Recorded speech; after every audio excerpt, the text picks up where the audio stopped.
जल कुकड़ी सास। रीना ब्याह कर ससुराल आती है। मुंह दिखाई की रस्में चल रही है। वाह कांता, तुम्हारी बहू तो बड़ी सुंदर है।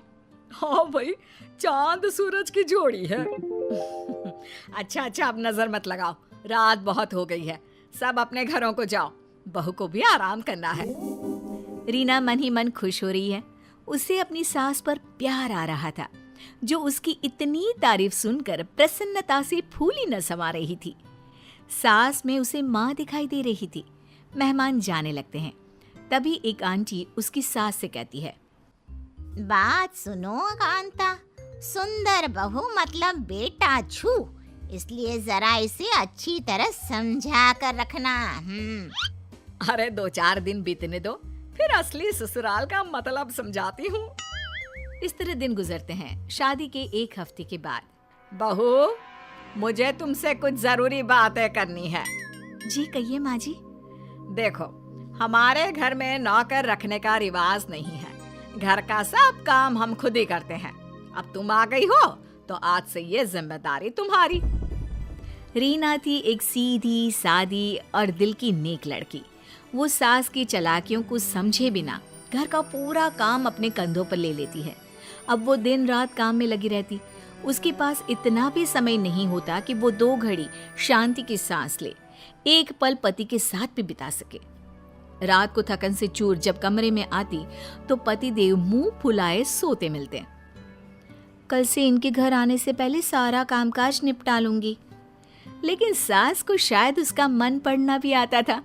इसीलिए तो विनोद के आने से पहले वो बहू को रोज किसी नए काम में लगा देती, जिस वजह से धीरे धीरे रीना और विनोद में दूरियां आने लगी। सुनिए जी, कल इतवार है, आपकी छुट्टी रहेगी, कहीं घूमने चले क्या? शक्ल देखिए अपनी, बढ़िया आई मेरे साथ घूमने वाली। पति का ये कटाक्ष वो सहन नहीं कर पाती और रोने लगती है। अरे क्यों रोकर मनहूसियत फैला रही है? सही तो कह रहा है विनोद, पहले अपनी सूरत देख, फिर कहीं जाने की बात कर। शादी के शुरू के दिनों में तो लेकर जाते थे, फिर अब क्या हो गया? तब तुम मेरी पत्नी थी, घर की नौकरानी नहीं। पति की बात सुन रीना हक्की बक्की खड़ी रह जाती है। उसकी जुबान से एक शब्द भी नहीं निकलता। वो तो अपने कम अकल पति को ये भी नहीं बता पाती कि इस घर को अपना मानकर सबके दिल में जगह बनाने के लिए वो अपनी हड्डियां घिस रही हैं। पति और सास की बातें उसे दुख तो पहुंचाती है, लेकिन वो रोकर खुद को कमजोर नहीं दिखाना चाहती, इसलिए एक नई सोच के साथ अपने मन को मजबूत कर लेती है। अगली सुबह, अरे बहू, उठना नहीं है क्या आज? चल जल्दी से नाश्ता दे मुझे। 2-4 आवाजों के बाद भी जब बहू नहीं आती तो सास उसके कमरे का दरवाजा पीट डालती है। क्या है माँ, छुट्टी के दिन तो कम से कम सोने दो।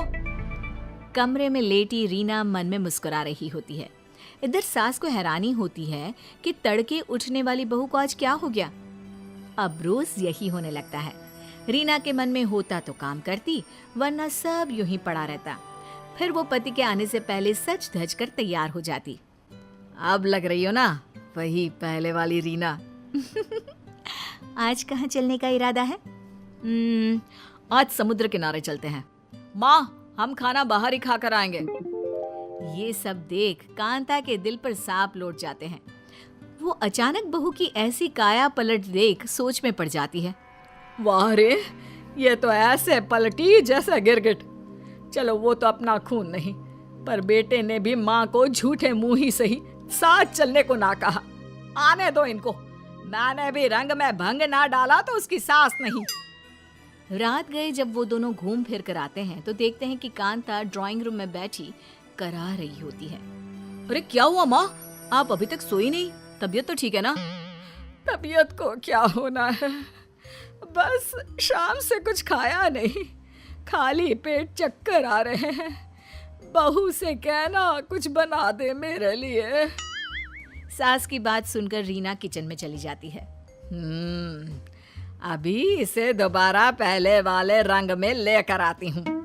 तभी रीना रसोई से बाहर आती है, जिसके हाथ में खाना देख सास चौंक जाती है।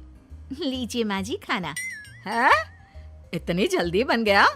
बनाया नहीं, होटल से लाई हूँ। मुझे पता था आपने कुछ पकाया नहीं होगा। देखा माँ, कितनी समझदार है तुम्हारी बहू। हैं? इस विनोद के तो रंग ढंग ही बदल गए हैं।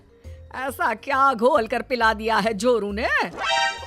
अब रीना सास को ऐसे देख मजे ले रही होती है और सास बेटे बहू के ये तौर तरीके देखकर जलने गुड़ने लगती है। बहू जिसे बेटे के दिल से उतारने के लिए काम की भट्टी में झोंका था, जिसे मेरा बेटा कभी नौकरानी से ज्यादा कुछ ना समझता था, आज वही बहू उसके दिल पर राज कर रही है। जी चाह रहा है इसे अभी धक्के मारकर घर से निकाल दूं। क्या सोच रही हो माँ? है? कुछ नहीं बेटा, कुछ नहीं। मैं बताऊं माँ जी आप क्या सोच रही हैं? अच्छा जी, तुम्हें ये भी पता है?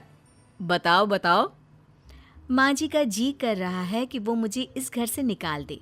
क्यों माँ जी, मैंने ठीक कहा ना? अरे माँ भला ऐसा क्यों सोचेंगी? क्योंकि माँ जी को इस बात से इनसिक्योरिटी है कि घर में इतनी सुंदर बहू आ गई और कहीं इस वजह से उनका बेटा उन्हें भूलकर सिर्फ पत्नी के पल्लू से ना बन जाए। रीना की बात सुनकर कांता चौंक जाती है। वो समझ जाती है कि रीना को उसके इरादों की खबर हो चुकी है, लेकिन कहीं ना कहीं कांता के मन पर भी इस बात का बोझ था। बहू मुझे माफ कर दे। लोगों की बातों में आकर मैंने अपनी सुंदर, सुशील और सीधी सादी बहू का जीना दुश्वार कर दिया। मैं ममता में बहक गई थी, इसलिए तुझ पर सारा बोझ डालकर तेरे चेहरे का नूर खत्म करना चाहा। मुझे माफ कर दे बहू। सास की आंखों में पश्चाताप के आंसू आ जाते हैं, जिसे देख बहू और बेटा दोनों ही उसे गले लगा लेते हैं।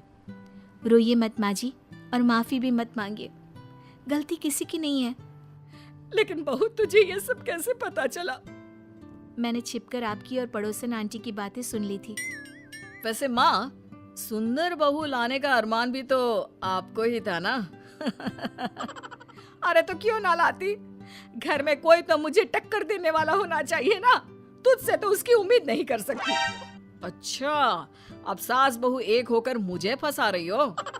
इस बात पर सब हंसने लगते हैं, जिसके बाद रीना सबके लिए चाय लेकर आती है और अच्छे माहौल में हंसी मजाक के साथ चाय की चुस्कियों के बीच गुजरे दिनों की बात करने लगते हैं।